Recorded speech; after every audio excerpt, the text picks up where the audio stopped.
don't consider certain of the things that they particularly copy from other people.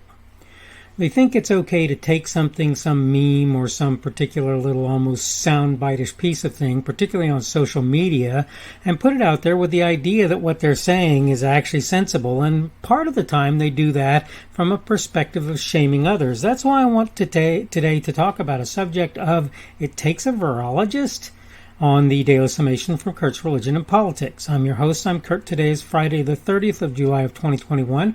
Welcome to everyone who's here on Rumble, on the podcast, and on YouTube. Remember, Rumble is my preferred platform. And again, the subject today is It Takes a Virologist? I had somebody post something on social media, and basically what it did was shame those of us who do not just buy off on what virologists have to say with regard to COVID-19. But I want to point out that this is a larger problem than what you would think looking at it initially. And I'm going to go ahead and read my notes so that you'll have an idea sort of where I'm coming from. You'll excuse me, I'm suffering a little tickling in the nose and trying to keep myself from sneezing here. Who would you expect to know more about statistics, a statistician or, say, a virologist? It's obviously true that someone who spent a large portion of his or her life studying viruses, viruses, however you want to say that, is going to understand them pretty well. That said, it's equally true that people who've spent their lives analyzing data should have a better understanding of the effect of a virus, assuming the presented numbers are good. So it seems to logically follow that if I use the U.S. Centers for Disease Control's numbers, if I'm relatively good at data analysis, I should be able to draw up some conclusions on that data. It happens I have spent years digging through data.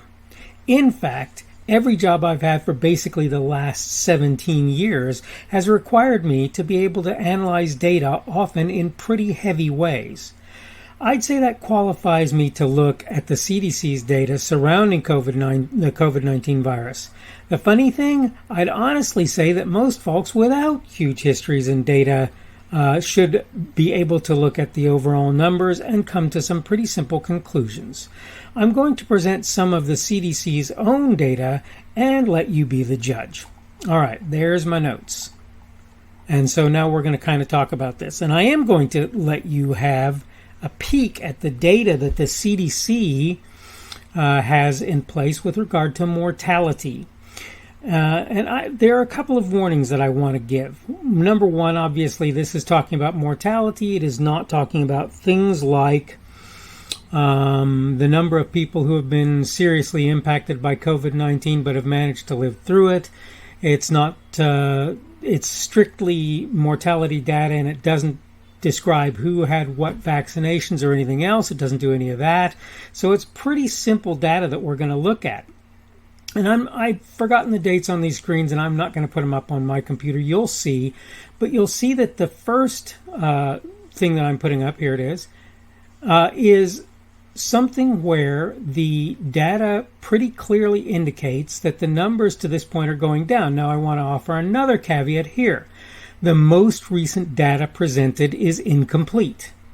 Maybe a week or two. Sometimes as much as 3, the numbers get adjusted, and typically when that happens, they get adjusted up. That having been said, you'll see that the numbers are quite low. And that happens for much of this particular screenshot that you're seeing. On all of these, I put the link that I used to get to the data on the screenshot in an empty space in the blue lettering. Then I'm going to show you this other one. This is the next one here. And this one shows you going a little bit back into the data, and you'll see that the numbers jump up quite substantially in the course of time. And this is just how things have been. And those numbers are pretty firm. You're not going to see many changes in the numbers that you're seeing there. So, without, even assuming a pretty heavy increase in the data in the last few weeks on that first slide, that first thing that I showed you, you can pretty much assume that the numbers are going to be nothing like the earlier weeks that are listed on this one. Now let's take a look at one more. This is, I think it was from November of last year. It might have been earlier, but I do believe it was November. And you will see that the numbers are substantially higher. They're way higher on this, okay?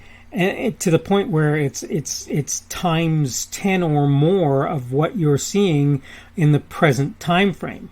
Now, I want you to keep in mind, bearing in mind that we're still in the 800s or thousands for the country for deaths from COVID-19, I want you to keep in mind that I don't expect those numbers to ever entirely go away. Now, we can hope that they pretty substantially reduce, right, over the course of time. That's a reasonable thing. Here's the problem, though. I can look at the data. You can see the data that I look at. You can go where I went and get the same data that I got without a lot of work. And I say it again, in my mind, an individual without that grounding in data analysis should be able to look at this data and see a pretty obvious downward trend. I don't see any way to get around that. And I don't see why you'd want to unless there's really something going on that's not being talked about. And to be fair, as I say, there are things that are going on that aren't being talked about. This only talks about mortality. It doesn't talk about serious issues with the virus. But what I'll point out is you'll find information in various places that indicates that that's not a serious concern at this point in time. Medical facilities and so forth are not being overtaxed. And I'll go a step further. I don't know for sure whether or not this is true, so I want to offer that as a caveat. But right now, there are people saying that people who got vaccinations for this virus actually still have passed on the Delta variant of this virus to other people who got vaccinations to the virus. Now, is that true? I can only tell you what I've heard. Is it true? I don't know. I don't know for sure. But if it is true, that's a major problem in my mind, and it ought to be one in yours as far as I'm concerned too. You ought to be thinking about the idea that people have passed this virus on to other people who were immunized, and the people who passed it on were immunized as well. So I would count that a concern if the mortality numbers that I was seeing were horribly high. They're not. And anybody looking at it can see, looking back just a short distance in time, that that's the case. Those mortality numbers are actually quite low, in fact. Not to say that they couldn't be better, not to say that I wouldn't rather that nobody died of COVID-19 or anything else for that matter, but we know as a fact, and I'm not going to get into what I could say at this moment that would maybe shock a few people if I said it, because I'm not trying to shock you. I'm not trying to shock you. I'm just trying to get you to think, and I'm trying to get you to stop assuming that when people go out there and put what others refer to as panic porn or fear porn out there, various places, that those individuals are probably not really giving you a very good picture of what's going on at this point in time. I'm not saying that our infection rate isn't going up. And I want to point something out here too, right? Even if we've only got about 4 weeks or so, which is the estimate by a lot of people of how long we're going to see increases in the number of Delta variant infections that are out there, even if we've only got 4 weeks, it's very obvious that the numbers could go up substantially from here. But the thing is, looking at how things are going at this point, I don't see that as horribly likely. All right, I am out of time, and I need to go ahead and wrap this up, so I'm going to go ahead and do that. This is the Daily Summation from Kurt's Religion and Politics. I'm your host, I'm Kurt, and today is Friday the 30th of July of 2021. Tomorrow will be Saturday, that is the Sabbath for those who observe the Sabbath. Hope you have a good Sabbath tomorrow, and it will be the 31st of July of 2021. Thank you for everyone who's been here on Rumble, on the podcast, on YouTube. Remember, Rumble is my preferred platform. You can give me a positive Rumble on Rumble. You can give me a negative Rumble as well. You can also give me a like or a dislike. That is a thumbs up or a thumbs down on YouTube if you choose to do that. And you can comment on either platform to let me know what you think I can do better or different, and whether or not you like or dislike what I said and why. I'm always willing to listen. I think that that's an important thing to do. Today's subject has been It Takes a Virologist, and tomorrow we're going to talk about Christmas in July. I'm going to catch it right at the end of the month, but I really sort of want to talk about this because I think it's an important thing about which I should talk. I hope you're having a good day today. For those of you that are, again, Sabbath observers, I know that you're probably coming right up on that Sabbath, since dusk is coming up quite quickly here, and I think that's when the Sabbath begins, so I hope you do have a good Sabbath. For all of you who don't observe the Sabbath, I hope that your day is a good one and that your weekend is good as well. I know that you're probably heading into your weekend at about this moment in time, so I hope it's a good weekend for you. For those of you working on the weekend, you're horrible people. No, not at all. In fact, I really appreciate the fact that you are there for those of us who use your services while you are at work on the weekend. I really appreciate it, and I can't say that enough. Hope that everything is going well for you, and hopefully we will see you on Saturday's edition of the Daily Summation from Kurt's Religion and Politics. The speaker on this edition of the Daily Summation is Kurt Schubert. This video was recorded on Friday the 30th of July of 2021.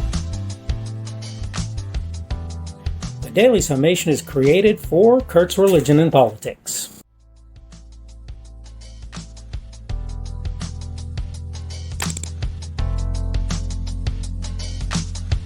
Thanks for watching this edition of the Daily Summation from Kurt's Religion and Politics. I hope you found it entertaining or instructional, or maybe both.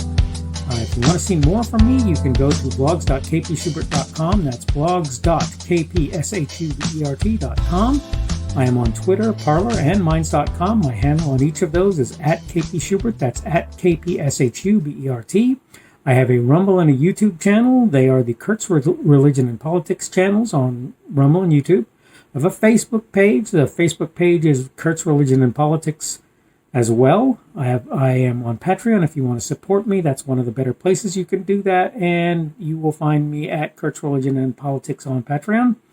I have a podcast. The podcast is podcasts with an S, .kpschubert.com. That's podcasts.kpschubert.com. I think you should be able to find me with relative ease on Apple Podcasts, Google Podcasts, and Spotify as well. The best way I find to do that is to look for Kurt's Religion and Politics. You can try to use the Daily Summation. I find that it doesn't work as well as a general rule, but you can always try that. I'm glad to have you aboard today, and hopefully we will see you again tomorrow.